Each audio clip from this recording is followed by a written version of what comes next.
Salut tout le monde, j'espère que vous allez bien, très bien. C'est Nas06 Nasri pour une nouvelle vidéo. Et là, je reprends les actus de la semaine, les actus des influenceurs et des artistes. Rappeurs, voilà, influenceurs street, TVR, tout ça. Donc, la plus grosse actu qu'il y a eu cette semaine, ça a été l'affaire Pogba. L'affaire Pogba avec Mathias qui menaçait de faire des révélations. Il y a une histoire d'extorsion de fonds, tout ça. Donc ça, j'en parlerai plus en détail dans une vidéo adaptée qui sera publiée sûrement avant celle-là. Donc je mettrai le lien à la fin de la vidéo, ici, là ou là. Il y a eu aussi l'affaire Rof et Booba. Donc là aussi, je vais revenir sur... je vais faire une vidéo dédiée parce que j'ai suivi un peu l'affaire entre Magali Berda, Marc Blatta, Booba, Rof, tout ça. Et aussi pour savoir d'où a commencé ce conflit entre Rof et Booba. Je vous expliquerai cela. Donc là, on reprend les actus de la semaine. Donc, dans les plus grosses actus, il y a eu quoi? Il y a eu Steve Bou professionnel, carrément. Steve Bou, l'influenceur, Snapchatter, qui est devenu footballeur professionnel, qui réalise ainsi son rêve d'enfance, son rêve d'enfant de devenir joueur pro, mais en Slovénie, en Ligue 1 quand même, mais en Ligue 1 Slovénie. Donc, Mabrouk Ali, on lui souhaite toute la patate, toute la pêche, la régularité et que on va le suivre un peu, tout ça. Donc ça, c'est Steve Bou qui est devenu professionnel. Donc il a du talent de toute manière, il a du talent. Après, point de vue artiste, il y a Taïk. Donc Taïk, il avait... Donc point de vue artiste, il y a aussi le chanteur Taïk qui a eu des problèmes. Donc il a l'habitude en fait de faire monter ses fans et de les faire danser avec lui. Et il y a eu plusieurs problèmes, voilà, qui se sont cumulés. Une fois, dans un pays africain, il y a une dame et une fan qui est montée, qui a dansé avec lui un peu sensuellement. Son mari l'a divorcé carrément. Son mari, il a divorcé. Donc, c'est pas tout. Il y a eu plusieurs histoires comme ça, mais quand il a fait un concert en Corse récemment, il y a une semaine ou deux, il y a eu carrément, ça a fini en bagarre. Ça a fini en bagarre et Taïk a promis de ne plus faire monter aucune fan pour danser avec elle. Donc ça, c'est une autre info. Là, on va passer à Maïva Genam qui, en 2 semaines, il paraît qu'elle a perdu une dent. Elle s'est bagarrée en boîte de nuit. On l'a vu, se bagarrer en boîte de nuit. Il y a des vidéos qui ont circulé. On passe à Sarah Frézou. Sarah Frézou qui a montré son mec pour une fois. Ça fait 1 an qu'elle est avec ce mec qu'elle n'a pas montré. Donc là, elle a montré et il y a eu beaucoup de débats là-dessus. Elle fait des stories avec lui, des snaps avec lui, tout ça. Donc c'est dans un esprit bon enfant, en rigolant, tout ça. Mais beaucoup ont dit qu'il était efféminé. Donc ça, c'est, je sais pas, c'est peut-être comme ça, c'est peut-être. Et aussi la petite affaire de Sarah Frézou qui est devenue maigrophobe. Voilà, qui a dit que les femmes maigres sont des squelettes, que les hommes, ils préfèrent les rondes, tout ça. Après, chacun ses goûts et ses préférences. Donc, moi, je préfère les minces, mais s'il y a une forte, on va dire, une femme forte, qui a de l'humour, qu'on s'attache, mais un peu ronde, on va dire, mais quand on s'entend bien, tout ça, et qu'on s'attache, pourquoi pas, ça m'est déjà arrivé. Même si j'ai une préférence pour les minces, il n'y a pas que le physique, il y a aussi l'esprit, l'humour, tout ça. Donc, ça, je trouve ça petit de la part de Sarah Frézou, la maigrophobie, surtout quand on sait que les gens minces sont des fois complexés d'être minces, de ne pas avoir un gros derrière, de ne pas avoir des gros lolos, ou pour les mecs, de ne pas être Arnold Schwarzenegger, bien évidemment. En plus, c'est souvent les minces et les petits qui se font un peu hagards, qui se font un peu agresser. C'est souvent les hagards, c'est souvent des grands et des costauds. C'est bizarre, simple coïncidence? Je ne pense pas. Il y a aussi une autre actu, c'est l'influenceur TVR, télé-réalité, Giovanni, qui va au Palm Beach, au Kotaga, et qui s'embrouille avec un groupe de Saoudiens. Donc, connaissant un peu les Saoudiens, quand ils viennent sur la côte, ils viennent en équipe. Ils ont beau avoir des Lamborghini, ils ont beau avoir des Ferrari, des Rolls-Royce, voire plusieurs voitures, des convois entiers, justement, ils marchent, ces Saoudiens, ils marchent en équipe. C'est pas que des Saoudiens, des Qataris, Bahreïn, Koweït, Émirats, Oman parfois. Donc c'est des gens qui se retrouvent dans les mêmes endroits, par exemple dans les grands hôtels, tout ça. Et il y a des jeunes aussi, des jeunes, des moins jeunes. Et ils sont toute une communauté en fait, les Saoudiens. Ils ont beau avoir des sous, ils sont toute une communauté et bougent en équipe. Donc, manque de peau, une équipe lui est tombée dessus, une équipe de Saoudiens lui est tombée dessus.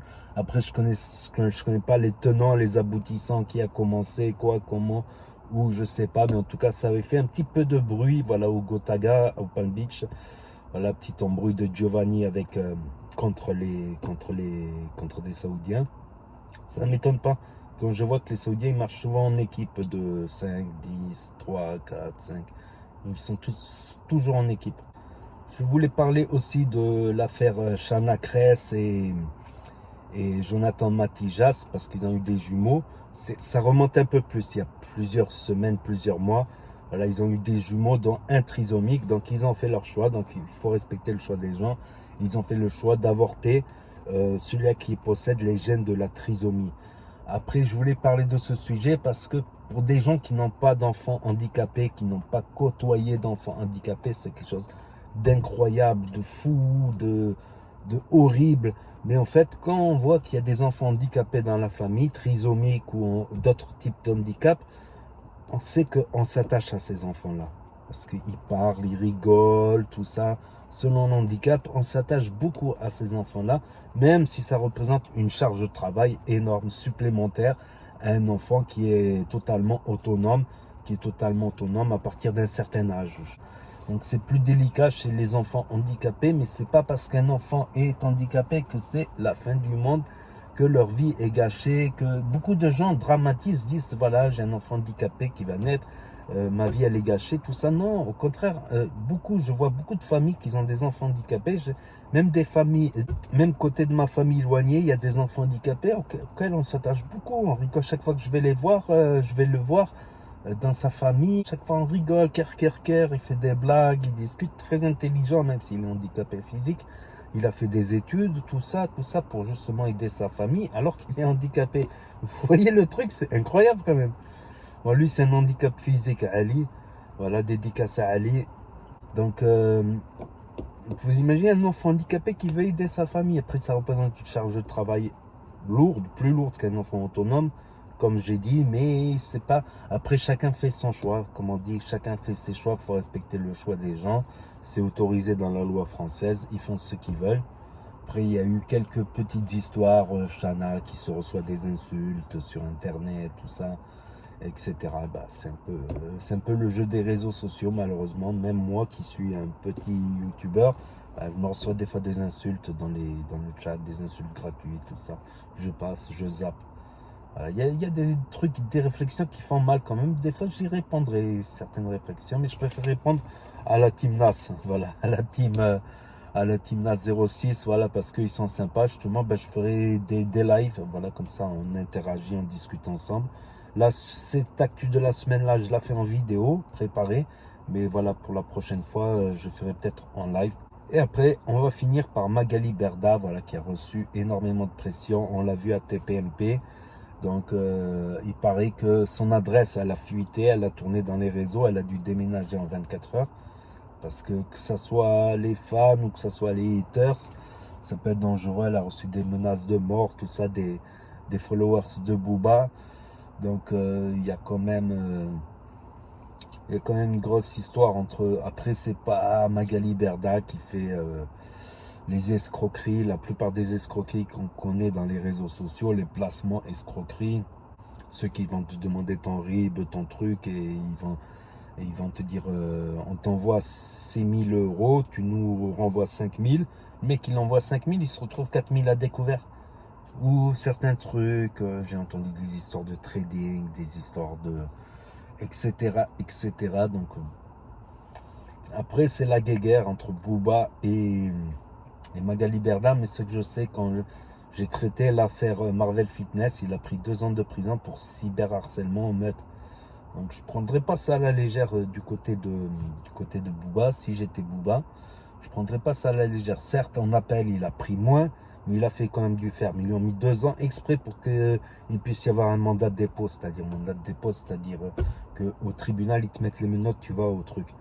Si tu fais une peine de moins de 2 ans et que tu fais appel, tu peux retourner chez toi en attendant l'appel. Ça, c'est un truc à savoir.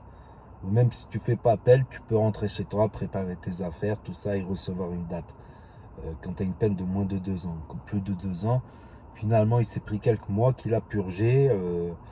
Tout ça, donc je prendrais pas cette histoire à la légère, moi, si j'étais à la place de Booba. Voilà, c'est juste une petite information. Tapez Marvel Fitness, même sur ma chaîne vous retrouverez les vidéos, je crois que j'ai fait sur Marvel Fitness, sur ma chaîne Nas Fitness. Donc je prendrais pas ça tant à la légère que ça, franchement. Donc je crois que c'est un peu tout pour les actus de la semaine. Donc la vidéo Rof Booba avec le début de leurs embrouilles qui ne remonte pas aujourd'hui mais qui remonte à une certaine date, à plus de 10 ans, 14 ans carrément, 2008. Donc ça j'en parlerai dans une vidéo, et l'affaire Pogba aussi j'en parlerai plus détaillé dans une autre vidéo, parce que sinon cette vidéo elle va durer 3/4 d'heure. Putain, ils disent que je parle beaucoup, les gens, ils disent que je parle beaucoup. Alhamdoulilah, j'ai de la tchatch au moins. Moi, alhamdoulilah, j'ai de la tchatch. Je remercie le bon Dieu pour ça, parce que voilà, j'aurais pu faire une vidéo de 3/4 d'heure avec l'histoire Booba, beaucoup d'actu. Pas des gros buzz non plus de fou, comme je me rappelle l'histoire de la sorcellerie, ça avait cassé internet à l'époque, des affaires comme ça. Ben, on en reparlera très bientôt, donc n'hésitez pas à me dire ce que vous en pensez dans les commentaires, à mettre un pouce bleu, à vous abonner, à cliquer sur la cloche, et je vous dis à très bientôt les amis, les potos, pour de nouvelles vidéos. Merci d'avoir regardé, c'était Nas06, peace, juice.